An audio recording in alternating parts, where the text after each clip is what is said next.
Olá, seja muito bem-vindo. No vídeo de hoje trago uma psicografia que consta no livro Jovens no Além. Vadir Abraão Filho, filho de Vadir Abraão e Jandira do Amaral Abraão, irmão de Axima Abraão de Oliveira, que é casada com Wilson Benedito de Oliveira. Figura amada no bairro da Águia Rasa, na capital paulista, Valdir Abraão Filho se destacava pelo amor a Jesus e causas beneficentes, em que estava sempre envolvido e organizando para o socorro de famílias pobres. Era um jovem que trazia Cristo nos lábios e no coração. 15 dias antes de seu falecimento, a mãe passou a sentir uma indefinível angústia que não a abandonou mais. 2 dias antes do seu desencarne, Vadizinho teve um sonho em que era visitado por um anjo que abriu a janela do seu quarto e o chamou para voar com ele. E ele assim o fez, podendo ver a terra imponente e bela lá do alto. Ao acordar, relatou o sonho aos familiares e amigos, e disse que se ele partisse era para continuar a viver e não morrer. Na véspera de sua partida, estava coordenando uma campanha de inverno no colégio, e disse que no fim daquela semana iria partir para uma viagem muito longa. E no dia 6 de julho, numa sexta-feira, os prenúncios continuaram. Seu pai chegou para o almoço, chamou o filho e pediu-lhe que tomasse muito cuidado, porque pressentia que alguma coisa iria acontecer naquele dia. Pela insistência do pai, ele disse: "Que é isso, meu pai? O senhor nunca foi supersticioso." Após o almoço, seu pai, alegando indisposição, cancelou uma viagem que faria naquela tarde para Sumaré. Dona Jandira, também indisposta, cancelou a visita programada ao salão de beleza, e Axima e o marido saíram a negócios, mas esqueceram documentos que os obrigaram a voltar pouco depois. Vadizinho deixou sua casa às 13h30 em direção ao colégio Nossa Senhora de Lourdes, onde estudava, e às 15 horas foi vítima de um mal súbito, um infarto do miocárdio. Ele foi levado ao pronto-socorro mais próximo, mas apesar de todos os esforços e técnicas de reanimação, o coração de Vadizinho não pulsou mais. Eram 15 horas do dia 6 de julho de 1973, falecendo aos 17 anos de idade. A vida naquele lar se tornou uma tristeza profunda e constante. Seu pai praticamente abandonou o trabalho na indústria e visitava constantemente o túmulo do filho. Durante o dia, ia com a esposa que o aguardava do lado de fora do jazigo, enquanto ele sorrateiramente se deitava sob a gaveta que abrigava o caixão do filho. E à noite, com muita frequência, alegando que iria até Sumaré para supervisionar a fábrica de tecidos, deixava o lar às 19 horas e buscava o cemitério.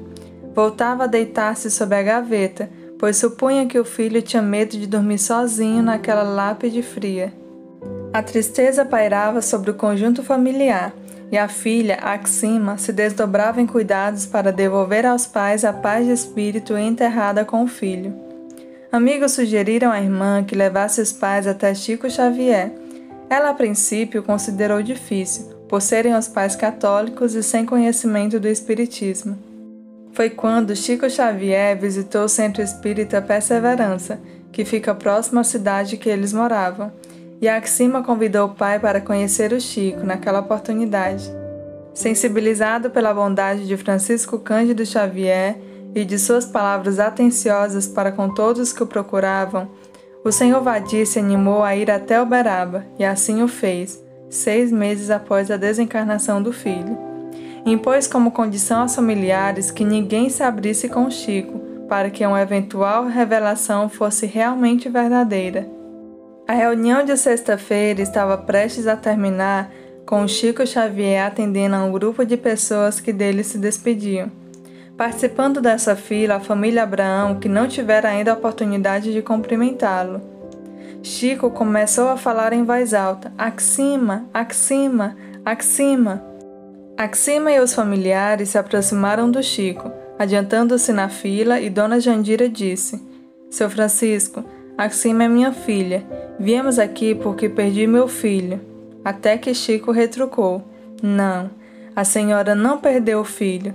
Seu filho é um apóstolo de Jesus." E não disse mais nada. Somente os convidou para a reunião mediúnica do dia seguinte.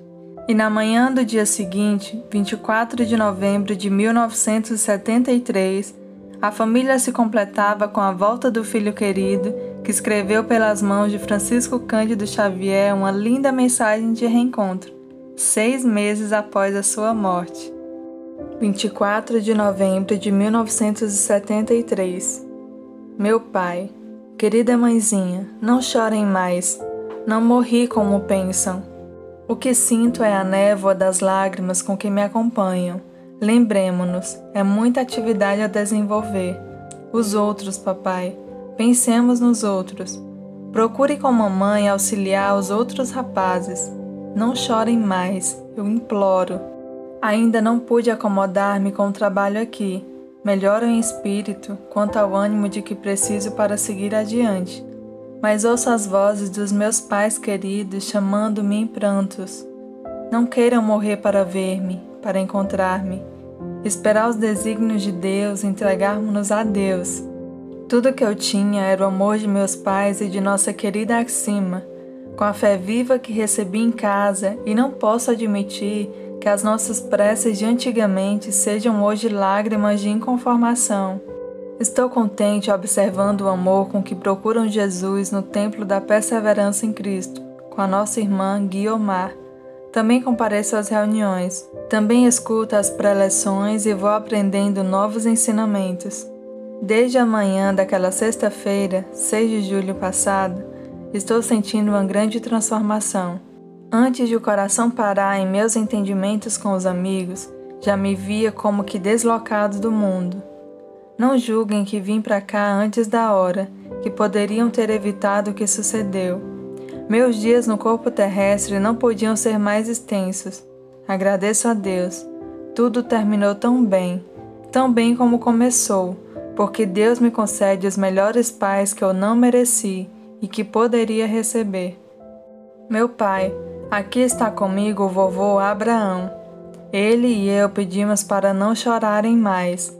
Preciso melhorar, papai, seguir a vontade de Deus para mim. Mãezinha, não pense em Natal triste. Vamos auxiliar as crianças a construir um Natal melhor que os anteriores. Prometo fazer o que puder para ser útil. Agradeçam por mim o carinho dos amigos no colégio e nas reuniões. Estou bem. Beija-lhes as mãos e reúne os dois com a irmãzinha querida em meu coração. O filho reconhecido, Vadir. Como compreender a imensa relação de citações, revelações e esclarecimentos que somente os familiares tinham acesso? Como na véspera da recepção da mensagem, conforme vimos anteriormente, o Chico pôde pronunciar com insistência o nome da irmã Axima, que é um nome pouco conhecido em nosso país. O Templo da Perseverança em Cristo, do qual se refere o jovem na mensagem, é o Centro Espírita Perseverança, próximo da residência da família de Abraão na capital paulista. Guiomar de Oliveira, dirigente do centro acima referido. E no trecho que ele fala, antes do coração parar em meus entendimentos, já me via como deslocado do mundo. Ele fala em relação à sensação que já sentia dias antes do ocorrido, que veio através do sonho e de outros fatos que narramos no começo da mensagem, como se ele tivesse começado a se despedir, mesmo que de forma inconsciente. E no livro Jovens no Além, que deixaremos na descrição como recomendação de leitura, tem mais detalhes e explicações em relação ao conteúdo dessa carta. Vendo esse relato, lembrei da passagem lá em Eclesiastes que diz que há tempo para todas as coisas. Há tempo para nascer e tempo para morrer, tempo para plantar e tempo para colher. Então percebemos que nem sempre entendemos os planos de Deus por perdermos alguém que amamos, que ainda teria uma vida inteira pela frente. Mas diante da tristeza e saudades, devemos lembrar que os planos de Deus para a nossa vida são infinitamente melhores que os nossos. Como seres limitados, vemos apenas o físico, o material, mas Deus é um ser espiritual e Ele vê muito mais do que nós podemos ver. Por isso, se você está aqui nesse vídeo porque perdeu alguém que você ama, saiba que a morte não existe. Apenas deixamos esse pedaço de carne que é nosso corpo e voltamos para nosso lar, que é no plano espiritual. Esse rapaz, apesar da pouca idade, soube aproveitar o seu tempo nessa terra para fazer o bem, plantando o bem e o amor, e fez sua colheita no plano espiritual, sendo recebido por espíritos do bem.